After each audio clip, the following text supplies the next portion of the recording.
will continue to support in what we have seen is good for us at the grassroots. So I'd like Wanjera to really clarify on what is the support that we will want and what we expect to gain from these assemblies.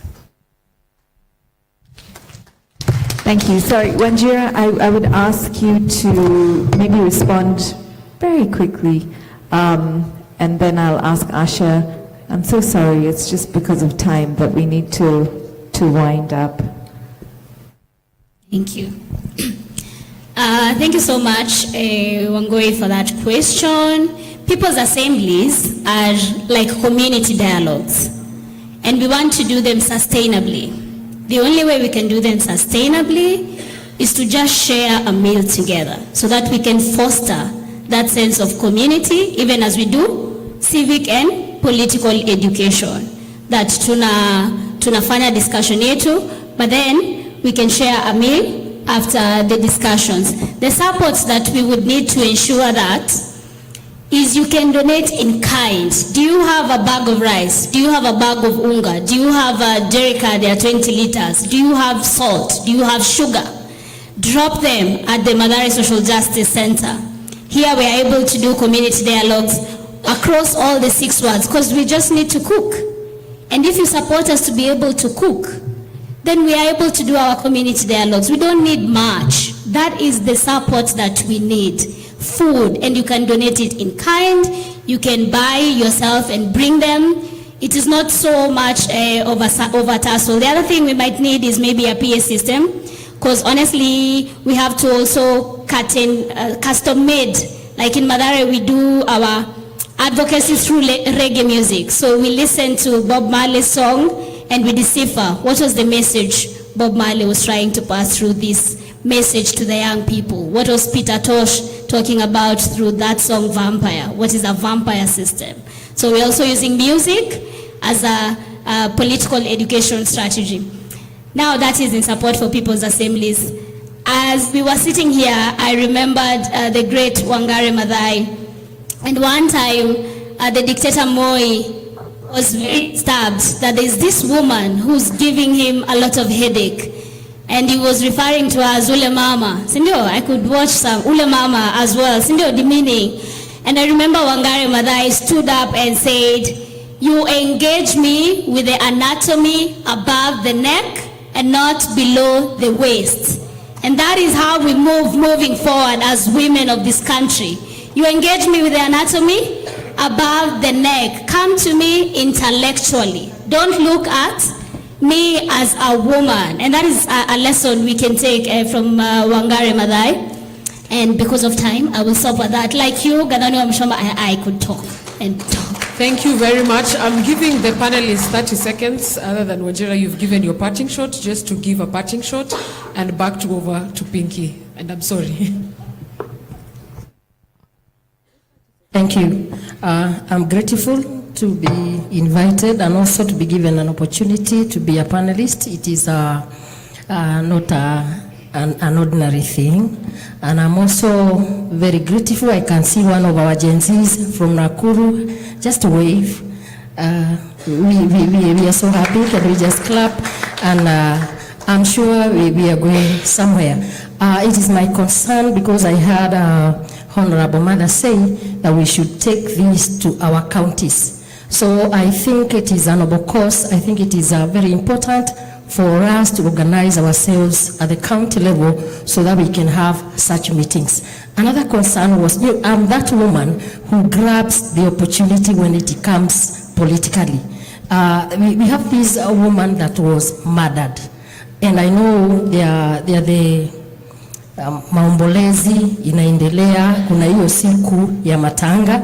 If only women can show up, maybe probably in one of these fine days, and say something, of course, negatively, because of what has been done. I think I was thinking about it, and maybe I started to be guided on that. Thank you so much. Thank you. For me, my parting shot is, I think that we have reached a tipping point as Kenya. And whether we like it or not, Kenya has actually changed. What we are seeing is a systematic crumbling down of a system that has been exclusionary, not just for women, but for young people, but a majority of Kenyans, right? It is time for us to really organize deliberately and decisively around this. That means that we need to also make a break with the past in terms of the kind of things that we have been supporting. Somebody talked here about politics being personality cults. Now, these personalities have been demystified. We cannot continue to follow the wrong things. You know, it is time for us to make the personalities Kenyan. You know, it's about Kenya. It's about changing Kenya. It's about being sick and tired of being sick and tired, you know? So for me, this is a starting point. As women, what are we demanding? This is a time for us to be able to change the way we engage, to change the way we do things. And so we can shape that future. Civic education is very important. This is not about Gen Z only, it's about all generations, because we've all had to live in this rubbish system that has been, you know, hoisted on us. Now that it's coming down, what are we constructing? We must be deliberate. This is a good start to a conversation, but we need to have more of these, and we need to be clear about it. It has to be about inclusion, it has to be about fairness, it has to be about creating systems that actually deliver developmental dividends to all Kenyans, especially women who are the backbone of this country. So for me, we will make our contribution. We are happy to work together with Honorable Martha Karua and her team. We have been working with her, we continue working with her. We've got to shape that future. Thank you. Thank you. A lot of times people have always asked, how do you pass on the baton from this generation to the next? And I've been in the civic space for as long as I remember, and I went into parliament very purposeful. I just didn't go there to be a member of parliament. If you observe me, people usually tell me, Millie, you speak to every bill, because I look for women, children, persons with disability, and youth in every bill. If I don't look at every bill, how will I know what it says about women and children? Whether it is a bill on roads or engineering, I want to see what it says about women, children, and that category. But people have always said, then at what point are we passing on the baton? Gen Z. You know, I'm telling you this and you think it's a joke. I was at a point, I was getting frustrated. I am seeing women here. Honorable Catherine, I've been even to her home, yeah? Betty Murungi, Martha, my good friend here. There are women who have held our hands, yeah? We used to sit at their feet as the trainers. But then at some point, we've been trying to pull young people, and they are not interested. They have not been interested. And that's why I was telling you I was almost giving up. And I was asking myself, has my life journey been in vain? Then Gen Z showed up. And I said, there, that's the button that you have been telling us we pass. And we are not passing it, we are furthering the movement. There is no button that is being passed here. Martha, we need Martha, right up to her 90s. Because we need that wisdom in her 90s. We need the Phoebe Asios. Those of us in this generation, you need our wisdom. And we need the wisdom of the youth. Because there are things you do which me I don't know. Like when you guys started this issue of some young people following me on TikTok. So I was saying, why are these people sielewi? Yeah, I'm a digital, but kuna vile mnaenda speedy sana. There are spaces mi siwezi fika. Yani, you guys are amazing. You have restored faith in some of us, and I just love you to the moon and back. And so I just want to say, and FNF, thank you so much for organizing this, because I think I shared with you, and I said something great is happening in Kenya, and people are not noticing. And it is not just happening in Kenya. It is happening across the world. I was in Ghana last week, and I get to the airport, and a woman runs to me a young girl, a Gen Z, yeah? She runs and says, bad girl, really? And I go into Houdin in a shop, and another girl runs to me, and she comes and says, are you an MP from Kenya? So I said, yes. Then she shouts, she's a bad girl, bad girl. I told her, what do you do? She said, my name is Emily, I'm a police officer, and I'm a bad girl. Yeah? I'm telling you, it's not about being bad. It's about women identifying the need for change. So when you start this matter, this is amazing. And Wamushomba was encouraging me in my book launch, because we were thinking of doing a bad girl event later. So she was encouraging me whether we should combine it. Sijui kama itawezekana, but we'll see, because of certain dynamics. But I'm going to give a number for those who are here who may want to attend the book launch, to see whether, and thank you, FNF is a partner in ensuring that happens. Let's keep the movement going. Thank you. Okay, so, the tribe of women, we're 50% of the population. We've been talking since independence about patriarchal Kenya, about men giving us the space. Why can't we talk the men into parliament for giving us the 2/3 gender, not more than 2/3 gender? I think women have an opportunity right now to take that mantle on their own. We don't have to be given. I think we need to convince the tribe of women to support women leadership. It's really sad when we see online some women saying, oh, even the women rep seat should be open to men. At the end of the day,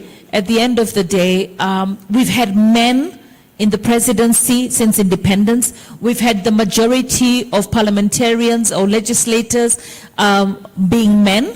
And if the country is in a mess right now, then you know why it's in a mess. So the fact that a woman could actually stand up and speak against another woman, right, shows she's not understanding what we have fought for since independence. All right, that space of women cannot be altered. It cannot be reduced. It can only be enhanced. So we should actually look at SDG number 5. It's gender parity, which is 50-50. They gave us 34. We can take 50. All right. So why don't we plan to take that 50? Why don't we convince every woman that we can have more women in parliament? If you don't want to give it to us through the constitution, we'll take it through the ballot. But that requires a lot of work. It requires a lot of unity. And I think sometimes when a woman is doing something wrong, you can whisper to her. All right? You can hold her hand. You can guide her. You don't have to put her down. Because when you put a woman down, you put the entire tribe of women down. So let's stick together and do right by this country. Thank you. Thank you very much to my panelists. I appreciate your effort and insights. I hope you've learned a lot. The bad guys or a paper and take the number for the book launch, 0786 0786 947 783. I repeat, 0786 947783. Thank you very much.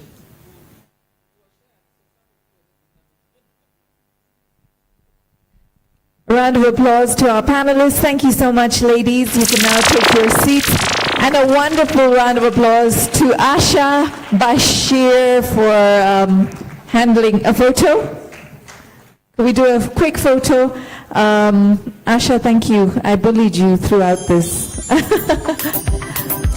So we do a quick photo, we'll do a vote of thanks, and then we have something special for you. Let's do a photo with, and the rest of you who want a photo, don't worry, you will get it. I promise you that. We'll do a nice quick photo with this amazing set of speakers.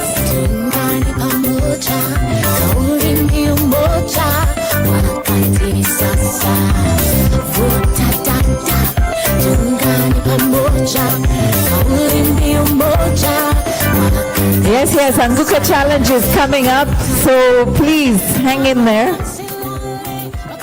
All right, thank you very much, everyone. Asha, I'm going to ask you to do the vote of thanks so that we can continue to lunch. We're just time barred. Please do have your seats.